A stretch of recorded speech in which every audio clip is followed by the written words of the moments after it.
Transtorno opositor desafiador. TOD. TOD. O vilão.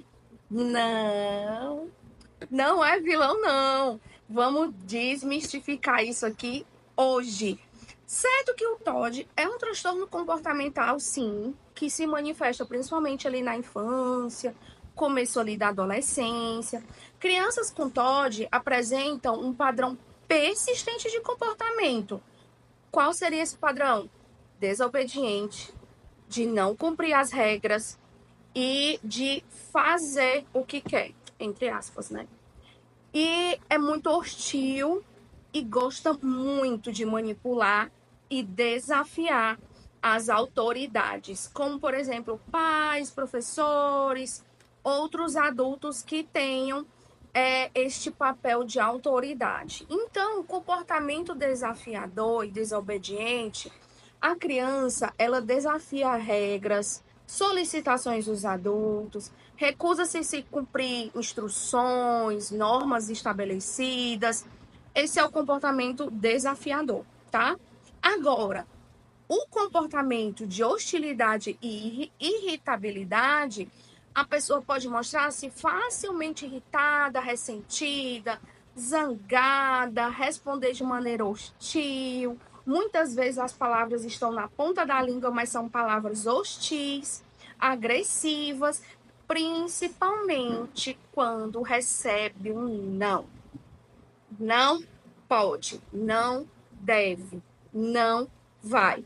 Então, pode ter sim esse comportamento de irritabilidade, tá?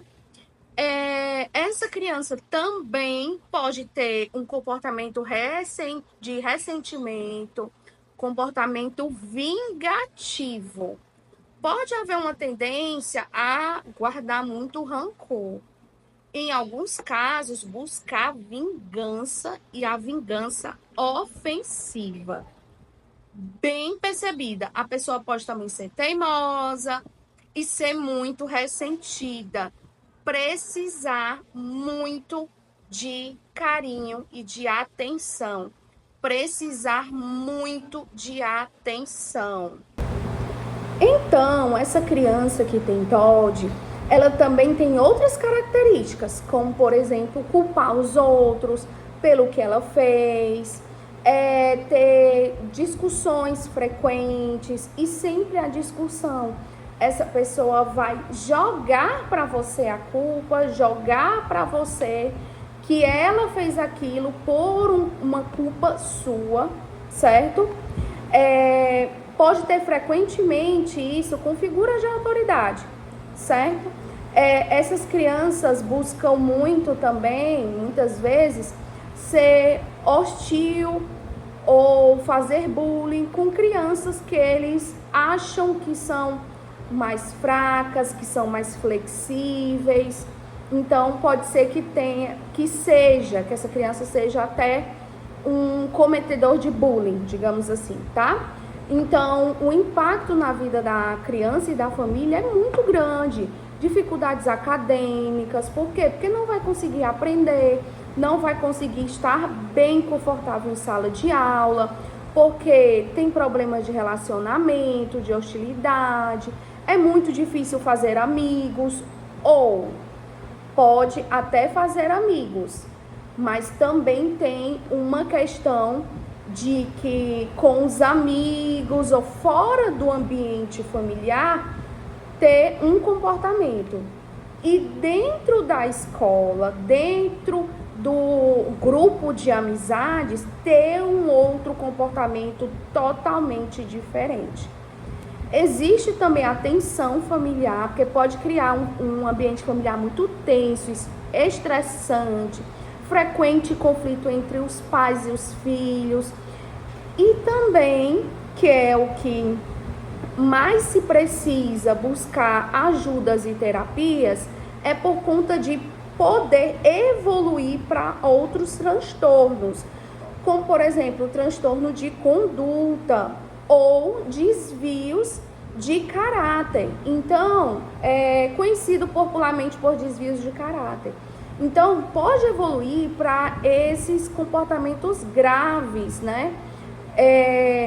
De, por exemplo, desafiar autoridades como polícias, como bombeiros ou outras autoridades da área civil, área militar. Então, pode desenvolver um transtorno de personalidade antissocial também. O que? Tanto de ser hostil contra as pessoas, quanto de se isolar e querer ficar sozinho, somente no celular, no tablet, no videogame, no computador, enfim. Então, esse transtorno de personalidade antissocial. E lembrando que os transtornos de personalidades, além da hereditariedade, da genética, pode sim ser aprendido e desenvolvido, certo? Então, por isso que quanto mais cedo esse diagnóstico, melhor, tá? Então, as causas exatas do TOD não são totalmente compreendidas, mas o que se acredita é de uma combinação de fatores biológicos, genéticos, psicológicos, sociais. O que quer dizer? Biológico, genético. Psicológico e social, realmente, é o ambiente familiar, é a criação, certo? Então, são esses fatores, certo? Então, o histórico familiar de, por exemplo, crianças com pais ou irmãos que tem esse transtorno de, por exemplo, tem um transtorno de humor, é muito comum desenvolver o TOD, certo? Se o pai, um irmão já tenha, ou ele mesmo ter uma oscilação de humor muito grande. Então, esse já é um dos primeiros passos, tá? Por isso que se deve investigar o TOD. Mas essa oscilação de humor também acontece no TDAH, por isso que é muito importante buscar profissionais que façam os testes, que façam os atendimentos, para que seja o diagnóstico preciso. O ambiente familiar caótico, com falta de estrutura, com falta de disciplina, uma disciplina consistente, conflitos frequentes na família, pode contribuir para o desenvolvimento do TOD, certo? Então, pode contribuir muito para esse desenvolvimento. Problemas neurológicos, que são alterações cerebrais, biológicas mesmo, que podem contribuir para esse desenvolvimento do TOD, certo? Então, que são as alterações neurológicas, químicas do cérebro, ali as sinapses, as recepções de todas as alterações químicas do cérebro. Então, isso sim também pode ser um indício de desenvolvimento do TOD. Outra situação também é quando a mulher está grávida e então não se passa através do cordão umbilical todos os nutrientes para a criança.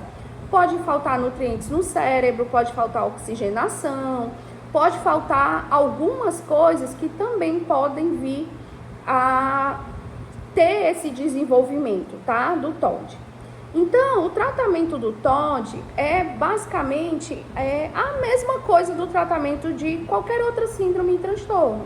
É terapia comportamental, terapia psicológica, pode ser uma fonoaudióloga também, porque às vezes quem tem TOD pode falar muito rápido, ter problemas realmente de conseguir expressar tudo o que está sentindo, terapia ocupacional. Só que no TOD tem duas terapias que tem a mais do que outros síndromes e transtornos, que é terapia familiar, tá? Que ajuda a melhorar muito a comunicação, a dinâmica familiar, e orientação parental.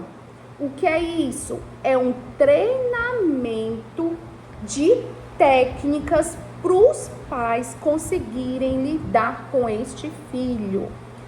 Então, existe essas duas terapias a mais, certo? Para poder lidar com o TOD.